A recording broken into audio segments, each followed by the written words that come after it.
Now let's move on to cultural landscapes. So cultural landscapes are a combination of the physical features of a place, like a waterfall, maybe mountain range, valleys, or a plateau, the grass that's growing there, or a lack of grass, maybe a coastline and a shore with a beach could also be a physical feature. There could be a volcano, maybe there's lots of snow in the area, as well as we could look at agriculture and industrial practices. What type of farming is present in the area? There's a extensive amount of farming that's taking up a lot of land. Maybe they're creating more produce over grain. Maybe there's a lot of dairy farming. Industrial practices could lead to the creation of factories. Are these factories emitting gases into the atmosphere? Is that affecting the visible air quality in the area? Are these industrial practices, these manufacturing facilities, part of a big urban or metropolitan area? We look at the religious and linguistic characteristics. What religious architecture is present? Do we see more churches or synagogues, maybe a mosque or a temple? What languages are the signs in? Maybe the names of the stores and businesses, as well as on the streets that tell you what road you're on. We look at evidence of sequent occupancy. This is when successive societies leave their culture mark, their footprints on a place, and that contributes to a cumulative cultural landscape in the area. So what this means is that the cultural landscape of a place such as New York City or Atlanta or London, Tokyo, that was not created by just one society, one group of people. It's the creation of multiple groups of people. In China, for example, it's the creation of multiple dynasties and then multiple presidents after that. We can look at Louisiana in the United States. It was first occupied by the native tribes, and then the French, and then the Americans, and they all left their mark on the landscaping situations like human environment interaction, agriculture, religious architecture, as well as the languages being prominent and spoken in the area. We can look at just architecture in general. Is there more traditional architecture? If there is traditional architecture, what specifically type of architecture is it? Is it more Gothic? Is it more Byzantine? We can look at see if there's more modern architecture as well. Is the buildings newer? Are they using more modern features?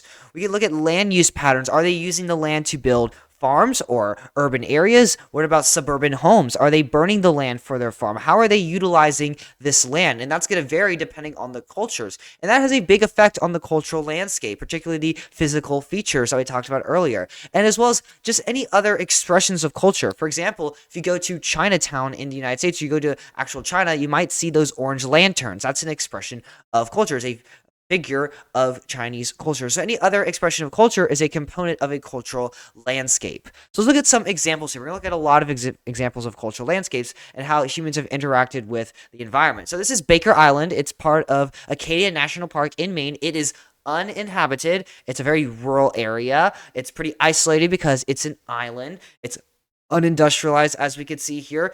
For one, it's uninhabited, so the physical environment's pretty similar to as it was earlier. We have a few different spots for people to go to. It's a more of a tourist destination. There's not really any farming, and the environment seems to be sufficient and flourishing in itself. It's very scenic. It has rocky shores, which you can't really see here. You can kind of see it in the northern part of the image, the rocks there.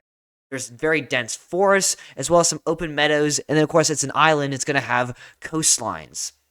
This is a town in Austria. It looks really, really beautiful. I would love to go. There's a lot that we can take away from here. We see traditional Austrian architecture with the steeply pitched roofs. They're very steep roofs. They kind of form a triangle, like an A frame here. We see those on houses a lot in the United States. We see a lot of wood composing of these buildings and other adaptations to the alpine climate. So they're using natural resources from the area to build buildings. We see a lake here. We see lush green mountains. These are really nice mountains and a harmonious blending of human settlements with the natural environments. They've built this town on a mountain on the lower end of the mountain, but they're working with the elevation changes. We see a prominent church kind of in the middle here that shows the importance of Christianity in the region and its dominance and the role it has in a cultural identity. I don't see any other religious architecture here. There's a boat dock, and that shows transportation, possibly for fishing or leisurely travel or even tourists coming to the town. Here we have Salvador, Brazil. We see another church. This is a central church, likely of Portuguese colonial style, and it demonstrates the influence of Catholic roots of the European settlers because Portuguese are the ones that colonized Brazil historically.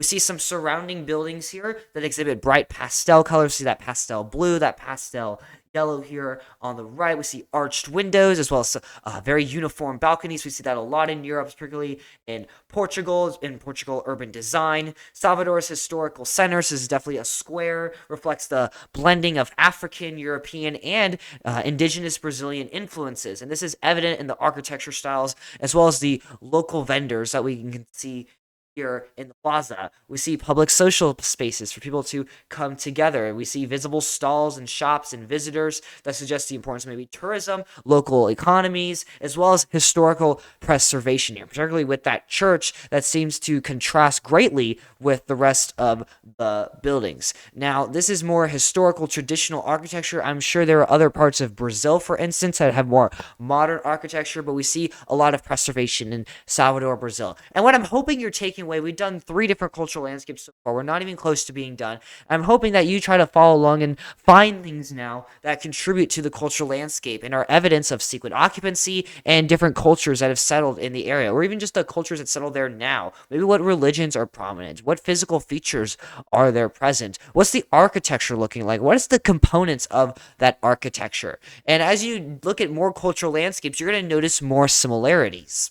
So here we have Venice, Italy. We're back in Europe. This city is uniquely built on over 100 islands. It's interconnected by canals and over 400 bridges, making water an integral part of its design and daily life. Waterways facilitate daily life with goods, people, and even emergency services like EMS transported through these boats. The architecture is a combination of Gothic, Byzantine, and Renaissance styles, influenced by centuries of trade and cultural exchange. Buildings along the canals feature iconic arched windows. We can see that, the kind of curve on a lot of windows here. We see colorful plaster, a lot of pastel colors, which have become synonymous with this charm in Venice. We can see that the buildings have those uniform windows as well. There's a lot of small little windows in the buildings. They're kind of all their squares or like perfect rectangles, like long rectangles, or there are more of those arched windows as well. We can see that the first floor of these buildings are businesses, while the second and third floor seems to be more residential. We see mixed use development here. So let's talk about the difference between traditional and postmodern, or you could just say modern architecture here, because that's going to help you look at these cultural landscapes and interpret them. So a traditional architecture is built with a focus on function, durability, and following local or historical styles. So it's built to what's the use of this building, and it varies depending on what you're building. If you're building a church, you're going to build it maybe with traditional Christian architecture. Is it durable? Are you using proper resources that'll keep it up for a long period of time, and you don't need to renovate it every few years? And are you following local styles that are unique to the region or town that you're in, or very historical styles as well? It often uses locally sourced materials like wood, stone, or adobe, usually tied to the region. These are the materials that you can easily acquire because that's the materials that are found nearby. And these can include religious, social, and cultural symbolism such as Gothic cathedrals or Islamic architecture. This is the Notre Dame Cathedral in Paris. It's a French Gothic landmark. Now, we talked about traditional architecture. Let's talk about postmodern architecture. This emphasizes more playfulness, experimentation. It's more artistic, and it often blends different styles of architecture. There's a lot of flexibility in this architecture here. And it uses modern materials like steel, glass, concrete, while sometimes incorporating some traditional materials in innovative ways that they may have not been used before, but they're not the dominating material. The shapes can be a lot more irregular, and the design is more erratic, playful, and complex. It's what I would say not as put together. It's a lot more sporadic and spontaneous, a lot less predictable than I would say with traditional architecture here. It may incorporate irony, and a lot of times it may incorporate pop culture. Cats are memes now, and this building looks like a cat.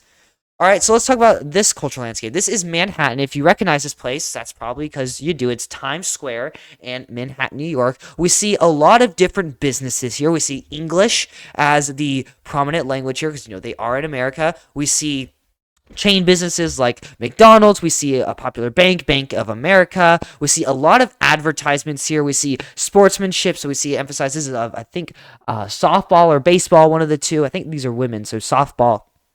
So we see an emphasis of the sports here. We see Mamma Mia, we see the musicals, we see a focus on the arts in this culture. We see, for the most part, very modern architecture. We see the glass being a very big component of these buildings here that we see in the center. We see a uniform array of windows to let light into the city. We see a lot of people here. We see a lot of taxi cabs too, and that suggests most people do not drive to where they need to go within the city. The city is very walkable, and if you need to get somewhere, there are taxi cabs available for you. So we see that this is a very densely populated area. We could probably assume there's a lot of tourists in this area as well. So there's a lot we can take away here from this picture of Times Square. There's a lot more we can take away, but we're going to move on to the Yunnan River, which is in the basin of China here. We see a river here. We also see kind of like steps, kind of like stairs in the basin here in the environment. And they do this for rice agriculture. So the land isn't flat here, but they still have to grow rice. They still have to feed themselves, support themselves, maybe sell rice to make money. And to do that, they're going to work with the environment. And this is called terrace agriculture, Terrace,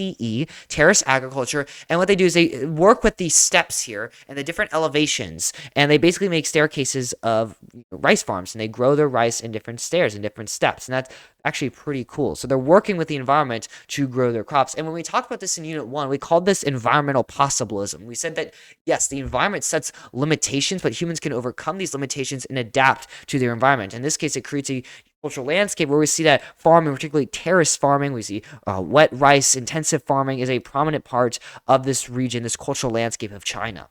Here we have a picture of a farm in Nigeria. We see very lush green crops. So this could be a stable crop like rice or millet. We see one farmer on a pretty small scale farm that represents probably subsistence farming where they're growing crops to feed themselves, feed their family or their local community. And this is very common in rural Nigeria. We don't see any other settlements here or infrastructure. So it's probably very, very rural, probably very far from a city and away from urban development.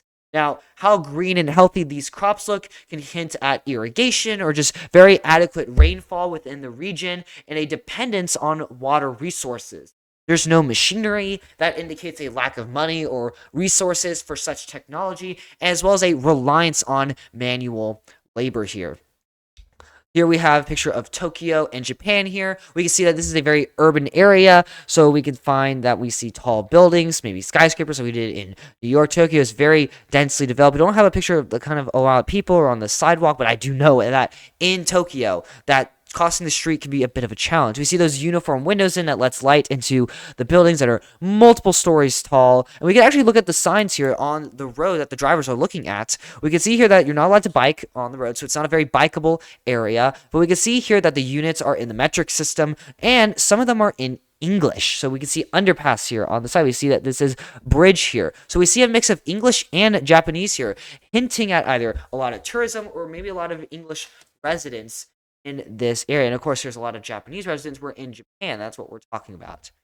All right, so this is in Hawaii, and this looks like a lot of Eastern Asian architecture, but we're in Hawaii. This main temple is a replica of Phoenix Hall in Japan. It features a distinctive multi-tiered roof with upturned eaves, so we can kind of see the roof slope, and then they turn up a little bit, kind of like a smile. And that's a characteristic of traditional Japanese architecture. The temple grounds are meticulously landscaped with very lush greenery, ponds, and traditional Japanese garden elements that are very well maintained. We see stone lanterns and raked gravel pits kind of in the front by those stairs there. The temple's serene environment is surrounded by mountains and very lush vegetation. And it contributes to its cultural significance as a place for reflection and spiritual connection. The temple is a place of worship for Buddhists and serves as a cultural center for the Japanese American community in Hawaii. It shows the significance of the Japanese community as well as the significance of Buddhism in this part of Hawaii. It was actually built to commemorate the 100th anniversary of the arrival of the first Japanese immigrants to Hawaii. And that kind of symbolizes their significance as well as their relationship and tolerance within Hawaii here. Now, take a guess at where this place is. What is this building? I'm actually going to give you a hint. It's another Buddhist temple. Now, it's not in East Asia where Buddhism is very prominent. It's also in Hawaii. I don't know the exact place in Hawaii. I probably looked it up and I forgot to put it in there. But it is in Hawaii. I can assure you that. Now, this Buddhist temple is not using more Japanese-style architecture or any kind of Eastern Asian architecture. It's using more European architecture, Western-style architecture. It has a very whitewashed exterior with classical columns. We see a set kind of some domes here on the sides. There's still some traditional Japanese-style roof lines, a little bit, with those kind of upturned eaves. Now, instead of having those upturned eaves, we have those little, those, what are they called? Boundaries, fences. Oh my gosh, balconies, I guess we could say. And it's a place of worship, meditation, and spiritual practice. So we actually see columns, which is a pretty big part of Eastern American architecture. We look at those colonial style homes, and we see the bricks, what we talked about in 3.1, and those have those columns as well. So we see pretty much a lot of European influence in this temple over this one, which has a lot more Japanese and Eastern Asian here. Now, there's more we have to talk about with cultural landscapes. So, attitudes towards ethnicity and gender will help shape the use of a space within a given society. So, how are the women working in society? Can we interpret that or infer that from a cultural landscape? Are there ethnic neighborhoods where ethnicities cluster in certain areas? Are there indigenous communities and lands where indigenous communities are accumulated and populated? We can actually look here at the different indigenous settlements within the United States. We don't see a lot in eastern United States, but we see a lot in the Midwest as well as the Southwest near the border of Mexico. This is in a reservation in Montana, the Blackfeet Indian Reservation. It's kind of isolated. It's a set of area set aside for the Blackfeet Nation. It's a significant aspect of their cultural identity as well as their sovereignty because they have this reservation, so they have a sense and a aspect of political sovereignty or societal sovereignty. We see power lines here that represent integration of modern technology and electricity into the traditional landscape. Not all reservations have that. We kind of see this isolationism with the mountains here, and we see a sense of place here with being in Montana and being with a more, this is definitely some not the newest and the nicest style homes. We can see the cars here, so it's a little more integrated in modern society. We got this mountains here that create a lot for the landscape.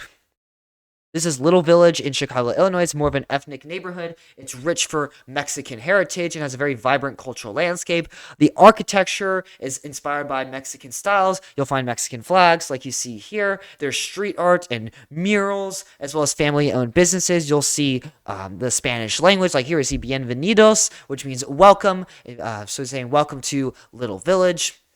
So we see a lot of different aspects of Mexican culture, but we see aspects of American culture as well because we're still in Chicago. We're still in Illinois here.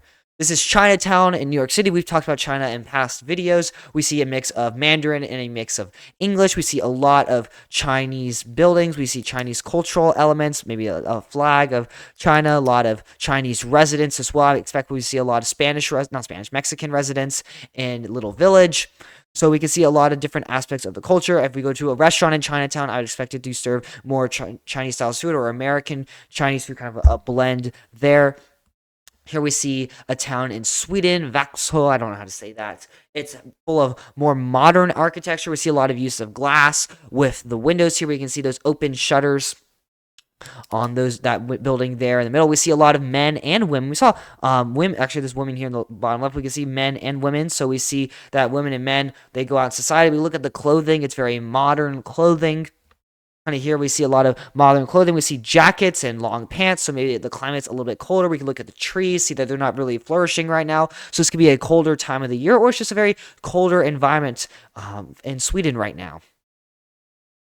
You can see that there's green spaces for people to kind of enjoy the environment. This may suggest we're in a more urban area. Now, this is probably not high density urban area. It's probably more medium density. We don't see any cars outside of this big plaza here. We can see cars in the periphery here driving down a road, but that kind of hints that to get from place to place, there's a high emphasis on walkability. And we see women and men present. So this woman here has a backpack. In the right here, we see a lot of women meeting with a mix of men and women. So we see a lot of social relationships, as we probably infer that women have a role in the workplace. Now, something that you should note, is very hard to determine if women have a role in the workplace, how women have equality in an area just based off of a picture. And there's a lot we can take away from a picture, but there's a lot we can't take away from a picture. So on the AP exam, they've asked you to describe a cultural landscape and they give you a picture.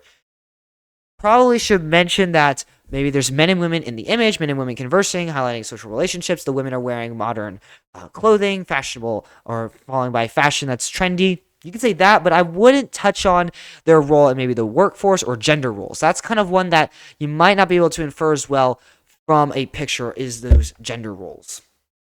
This is, I think, our last enclave that we're looking at. This is Africa Town. It's in Philadelphia, Pennsylvania. There's a large African American population. We see those continuous row houses here, and the left here, they're narrow and tall. They have multiple stories, usually 2 to 3, mostly 2. They have shared walls as well that connects houses. They're not like single family homes in the suburbs. We see here a corner store. These are popular in urban neighborhoods. And we see a mix of mixed use development here. So we see businesses, retail, and we also see those residential areas all in the same area. We see kind of a big sidewalk, so that hence that walkability to an extent, but we see cars as well, so people may be commuting to and from Africa Town or going through Africa Town to get to a more urban area. We're talking about Philadelphia here, so it's probably the latter. They're going through Africa Town to get to maybe central Philadelphia or leave central Philadelphia and Pennsylvania. Thank you so much for watching. Please like and subscribe. It really does help me out, and it costs $0. I have some free resources for you in the description